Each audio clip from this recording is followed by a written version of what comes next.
Shalom, my friends.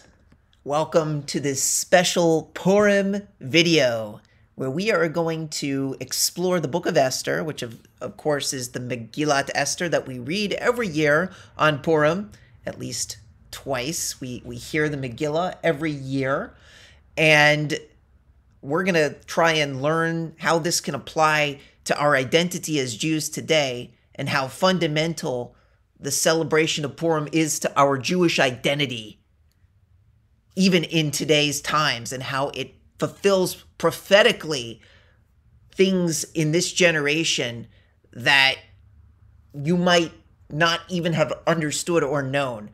It's amazing. You're going to watch this. You're really going to gain something from this video. I promise you, you're going to learn something new. So let's get ready for the deep dive into Megillat Esther. So first of all, it discusses Ish Yehudi, right? Ish Yehudi means somebody from basically the kingdom of Judah, or a Jew. In this case, it refers to Mordechai, the Benjamite man. It says he was from the tribe of Benjamin. His name is Mordechai, and he's one of the heroes of the story of Purim. It says he was son of Yair, son of Shimei, son of Kish, a Benjaminite. Why is this significant? Well, number one, a lot of people get confused by the word Jew, and they say, well, a Jew has to be somebody from the tribe of Judah. Well, we will challenge that based on the biblical definition of a Jew here, where it's referred to, as Rashi explains, because he was exiled with the exile of Yehuda. All of those were exiled with the kings of Yehuda were called Yehudim among the nations, even if they were from another tribe. So if any of you has a confusion as to why Jews are called Jews today, there is biblical explanation for this right here. This is why we are Jews, regardless of whether or not we claim to be from the tribe of Judah, because biblically, a Benjaminite is referred to as a Jew. Now, moving on to this discussion in Esther chapter 3 regarding an individual named Haman, who is the antagonist of the story of Purim. Haman is described to be, it says, thereupon the king removed his signet ring from his hand and gave it to Haman, the son of Hammedatha, the Agagite, the foe of the Jews. Agag was a descendant of Amalek. And of course, you probably know who Amalek was. There's obviously the infamous idea that Amalek is a group of people who are the arch enemy of the Jews in the Tanach. And one instance of this, if you're not familiar, is King Saul, right? He was required to destroy all of Amalek. This is in 1 Samuel chapter 15. And it says that he virtually did that, except he captured King Agag and led him alive, and he prescribed all the people, putting them to the sword. So this was the mistake of King Saul that led to his downfall, right? Saul spared the troops and Agag, and the best of the sheep and the oxen, right? You're probably familiar with the story, where God basically said to Samuel, the prophet who inaugurated Saul as king, basically said, this is a big mistake on his part, and he's basically going to lose the kingship for not getting rid of Agag. Well, it seems a lot of people have like a moral problem with this, you know, the idea of destroying Amalek. Well, knowing what Agag's plan was, or sorry, the descendant of Agag, Haman, right? What did Haman want to do to the Jews? Here's what he said. This is why the story of Purim exists. Haman says to Achashverosh, there is a certain people scattered and dispersed among the other peoples in all the provinces of your realm, whose laws are different from those of any other people, and who do not obey the king's laws, and it is not in your majesty's interest to tolerate them. If it please your majesty, let an edict be drawn for their destruction, and I will pay 10,000 talents of silver to the steward for deposit in the royal treasury. Thereupon the king removed his signet ring from his hand and gave it to Haman, the son of Hammedatha, the Agagite, the foe of the Jews, And the king said, the money and the people are yours to do as you see fit. And that is when the lot was drawn for Haman to seek the destruction of all the Jews.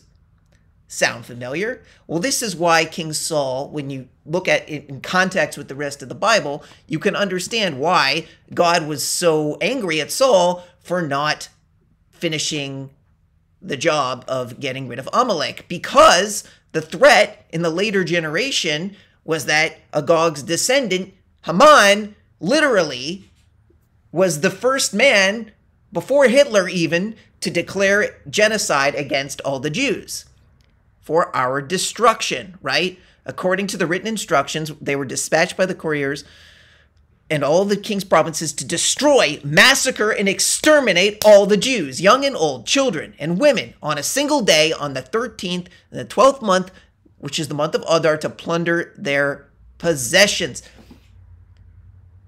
This was the first time, people talk about, the word genocide, where does it come from? This is a tale as old as time, right? Amalek has wanted the destruction of the Jews since the times of Purim. So this is a very important when we look in context with today's, the things that are happening today. We're all familiar with the Hamas charter, right?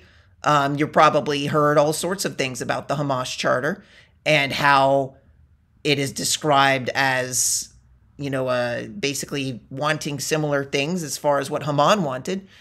This is from what Hamas says: the day of judgment will not come until the Muslims fight the Jews and kill them. Then the Jews will hide behind rocks and trees, and the rocks and trees will cry out, "O Muslim, there's a Jew hiding behind me. Come and kill him." Now, I'm not saying that the Muslims are Amalek, right? Because we all know that Adolf Hitler was described as Amalek by some, and we know that the Muslims and Adolf Hitler and the Arabs, they don't really have much of a genetic connection. So I'm not saying that any group of people is Amalek. What I am saying, though, is that there was a certain Amalek energy to the idea of what is going on in the Hamas charter, which is reflected in what Nazi Germany, of course, wanted, which was the extermination of all the Jews. Right now it's being masked as, anti-Zionist, and that's not really being anti-Jew. Of course it is. Let's call a spade a spade. But this is a tale as old as time, right? This isn't new. So moving on, we have in the book of Esther, there was a fast that took place where Esther and Mordecai instituted a fast for all of the Jews so that there would be sort of this national coming together, similar to what happened after, October 7th, when the Jews were attacked and you had this massive achdut of coming together, biyachad, among Jews. And you see Jews more united than we've ever been before. It's obviously in light of tragedy, but, from the tragedy, we can bring the beauty of coming together. And that really is the core message of Purim. And it's something that's happened over and over and over and over again. And before I get into that, I wanted to discuss something regarding, and you might be familiar with this, the idea of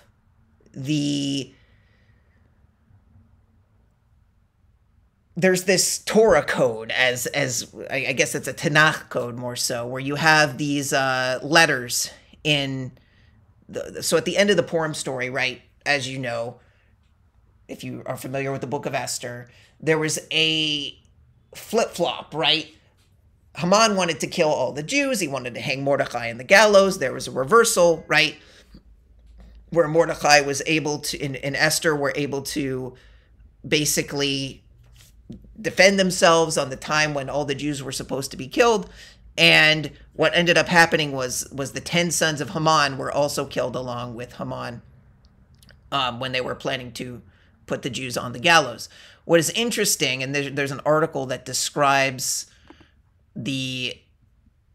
so it relates to Nazi Germany, right? So it says on October 1st, 1946, after the 216 court sessions, the International Military Tribunal at Nuremberg received its verdicts and leaders of the Nazi Party for death by hanging, which was the same thing described here, in where the 10 sons of Haman were hanged, right?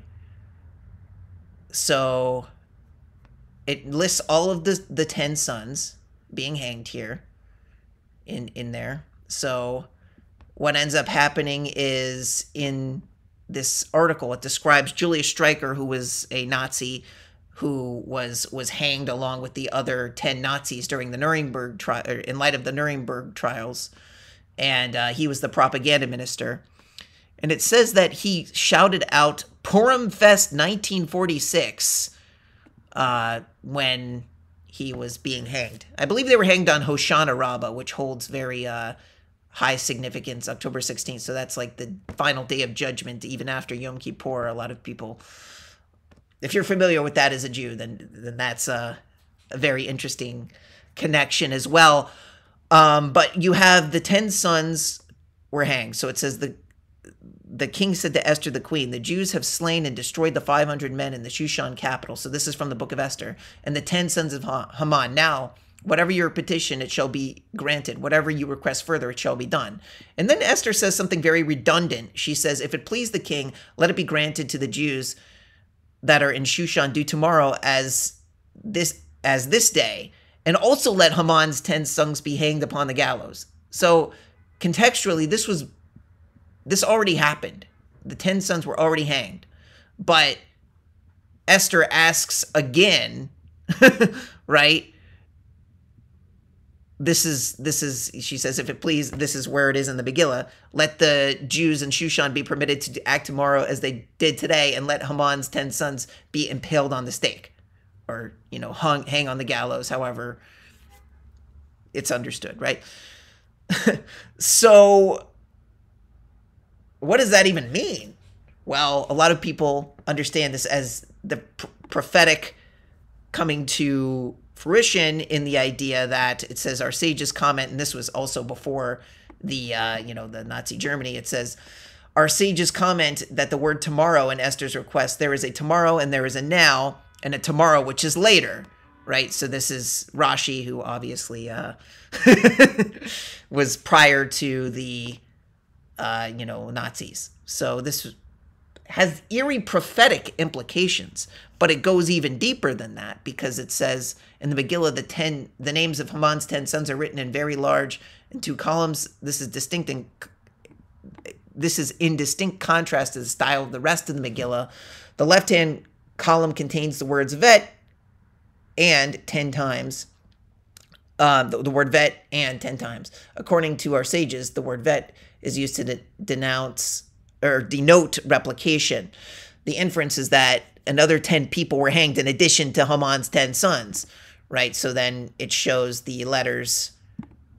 Here's an example in the Megillah, right? You have Taf, and then you have the letter or Shin, and then you have the letter Zion. Why is that significant? Well, it explains here. We examine that the list of Haman's 3 sons and the 3 letters are written in smaller, Taf, and this son is Shin and Zion. Those 3 letters together form Taf, Shin, Zion, the last 3 letters of the Jewish year 5707, which corresponds to the secular year of 1946, the year that those 10 Nazi criminals were executed. Right? And then it mentions Hoshana Rabbah, which is the day that God seals the verdict of Rosh Hashanah in the coming year. So there's a lot of interesting play, right, regarding the connection between Nazi Germany, the hanging, and Purim. And it says, our sages teach us that eventually the Jewish people will return to God either voluntarily, or if not, God will raise up another despot whose decrees will be as severe as Haman. Sanhedrin 97b from the Talmud. When we look toward the place of our original encounter with Haman and see the rise of a fanatic whose rhetoric rivals our most vicious enemies, we should remember that history most often repeats itself for those who fail to learn its lessons, demonstrating that this is happening. The decrees, as harsh as Haman, culminated in the Holocaust. And even today, watch this. دولة لا مقام لها على أرضنا. إحنا الدولة لابد أن نزيلها، لأنه بالفعل هي تعتبر كارثة أمنية وعسكرية وسياسية للأمة العربية والإسلامية، يجب أن تنتهي. لذلك احنا لا نخجل من نقول ذلك بكل قوة، انه إسرائيل لازم نقدمها، وحنقدمها مرة ثانية وثالثة، ومش هذا حتكون طوفان الأقصى أول مرة، لا حتكون ثانية وثالثة ورابعة، لأنه احنا لدينا إصرار ولدينا قرار ولدينا إمكانيات أن نقاتل ونحارب. لكن كما قلت لك بدنا ندفع ثمن. نعم احنا مسعدين، معلش بدي أقول لك بشكل واضح، احنا اسمنا شعب الشهداء ونفخر أن نقدم شكر. Continuing to attack. Here's what he told me.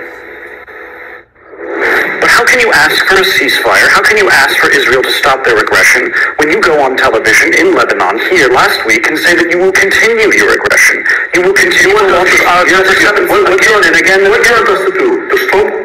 If you're asking for a ceasefire, if you're asking for a ceasefire, it has to be 2 ways. I am talking that we want to continue. يعني زوال إسرائيل؟ طبعا. وجود إسرائيل غير منطقي. وجود إسرائيل هو اللي بخلق كل هذه الآلام والعذابات والدموع والدماء. هي إسرائيل مش إحنا ضحية الاحتلال، نقطة خاصة. لذلك ما حدا يلومنا، إحنا شو اللي بنعمله في 7 أكتوبر، في 10 أكتوبر، في مليون أكتوبر، إحنا اللي بنعمله مبرر. It is justified. Wow. It's so eerie. It's happening again and again and again. You see Hamas justifying the destruction of the Jewish nation, just as Haman did, just as Hitler did. It's the same thing over and over and over again. So when anybody tells you that Ashkenazi Jews aren't Jews because, we're a bunch of, people that aren't... I mean, Hitler acknowledged that we were Jews. Of all people, Hitler acknowledged that we're Jews. Yet, now you have this idiotic narrative that Ashkenazi Jews are a bunch of white, colonial, European individuals who have no connection to the state of Israel. Well, if anybody ever, or not the state of Israel, but rather the history of Israel as it was Judea, they'll say that you're a bunch of converts. It makes absolutely no sense, right? Purim actually proves otherwise, because it says that the Jews prophetically, right? Not only does this connect prophetically to the Holocaust with regards to our enemies and the Amalek energy that was seen from Haman and also in Hitler, but also you have in the story of Purim.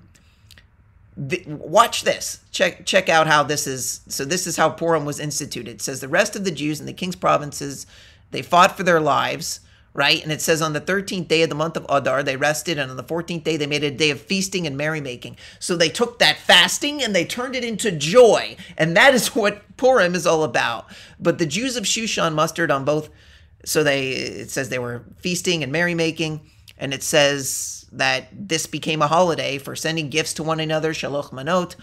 Mordechai recorded these events. So this is what, was written down in this Megillah that we're reading. And it says, the same days on which the Jews enjoyed relief from their foes, right? They made this into their mourning into joy. That is the message of Purim. It is beautiful, right? It is wonderful.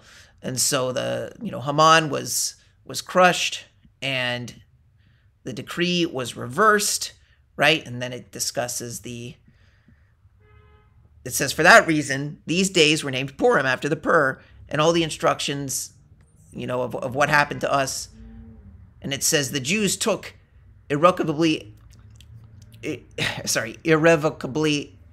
obligated ourselves and our descendants and all who might join us to observe these 2 days in a manner prescribed at the proper time each year. Consequently, these days are called and observed in every generation by every family, every province, and every city. And these days of Purim shall never cease among the Jews, and the memory of them shall never perish among their descendants. I don't care if you're Ashkenazi, I don't care if you're Sephardi, I don't care if you're Mizrahi. We are the fulfillment of this prophetic description right here. What other people, other than rabbinic Jews, do you know who have a tradition of keeping these holidays? Of Purim, right? And it says that Esther wrote all of this in the book with full authority, the aforementioned one of Mordechai the Jew.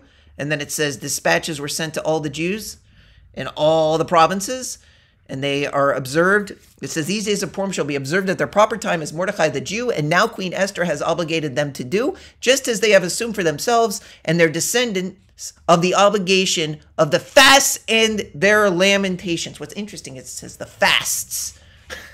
Now, this is going to be a different take than maybe you have heard before. This is where you're probably going to learn something new. What are these fasts? What are they described as? Well, in the Hebrew here, the Ralbag mentions that these fasts, right, because it could refer to, I guess the fast of Esther, but he mentions that it says Tzom HaRevi'i, V'Tzom HaChamishi, V'Tzom HaShevi'i, V'Tzom HaEsrei, right? So this is referring to if you're familiar with my channel, then you know how much I love Zechariah chapter 8, verse 19, right? These fasts, right? How beautiful is this? It says that these fasts will continue to be celebrated, and they shall become occasions of joy and gladness and happy festivals for the house of Judah, Yehuda. But you must love honesty and integrity. So this is a future messianic prophecy, right? Talking about the idea of the Jews living in harmony in Jerusalem, right? It talks about Zion. It says at the beginning of Zechariah chapter 8, sorry, I overshot this a little bit, but in Zechariah chapter 8, it says that God is very jealous for Zion, and I have returned to Zion, and I will dwell in Jerusalem, and Jerusalem will be called the city of faithfulness, the mount of God of the hosts of the holy mount. I mean, and it says, there shall be yet elderly men and women in the squares of Jerusalem, each with staff in hand because of their great age. And the squares of the city will be crowded with boys and girls playing in the squares. And it says all these wonderful things about the peace and safety and security of Judah and Jerusalem, of Israel, right? So this is a future messianic prophecy that hasn't been fulfilled yet. You see the same message in the book of Jeremiah. It says in the future, it says, they shall come and shout on the heights of Zion, radiant over God's bounty. This is Jeremiah chapter 31. Over the new grain and in the wine and oil and the sheep and cattle. And it says, then the maidens will dance gaily, the young men and old alike. I will turn their mourning into joy. I will comfort them and cheer them in their grief. Look at that, the future messianic era, right? The fasts, the mourning, because all of those fasts in Zechariah chapter 8, verse 19, and only really rabbinic Jews know this because we're the only ones who have been mourning on these days for the past 2,000 years.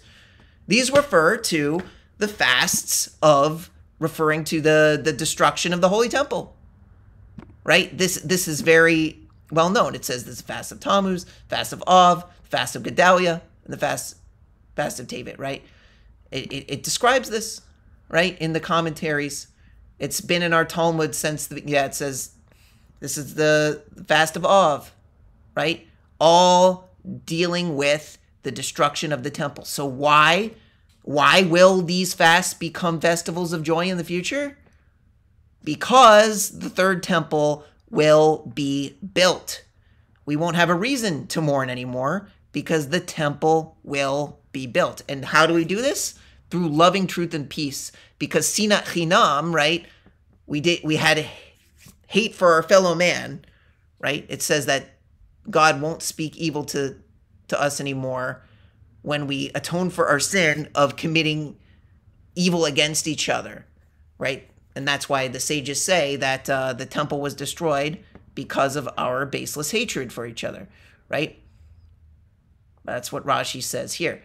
He warned them concerning the hatred without a cause, which brought about the destruction of the second temple. If you're looking for the source in the Tanach for that, here it is, right? Because Zechariah chapter 8 has not been fulfilled yet. So this is regarding how we bring on the Geula for rebuilding the third temple. And that's why it says at the end of the chapter that all the Gentiles will come and they will come to Jerusalem and they will come to the Jew. It says they will take hold of an Ish Yehudi. And that's the exact same Lashon that is used to describe Mordechai the Jew, Ish Yehudi. And they will say, let us go with you, for we have heard that God is with you. That's the connection between Purim and the future messianic redemption. Turning our mourning into joy. It is beautiful. So, and I just wanted to make sure, so all of these things together culminate in what will ultimately be the redemption, right? After all of these, horrible things that will happen in Zechariah chapter 12. But ultimately, Judah and Jerusalem will be saved, right? Judah will be saved first. A lot of people say, oh, the Jews can't live in the land of Israel before the coming of the Messiah. Well, then you better kick us out before Zechariah 12 happens, because clearly we are the people who are fitting with this prophecy. So don't mess with Jerusalem, because Jerusalem clearly has prophetic significance, and the house of Judah will prevail ultimately, according to Zechariah chapter 12. I've done other videos on that.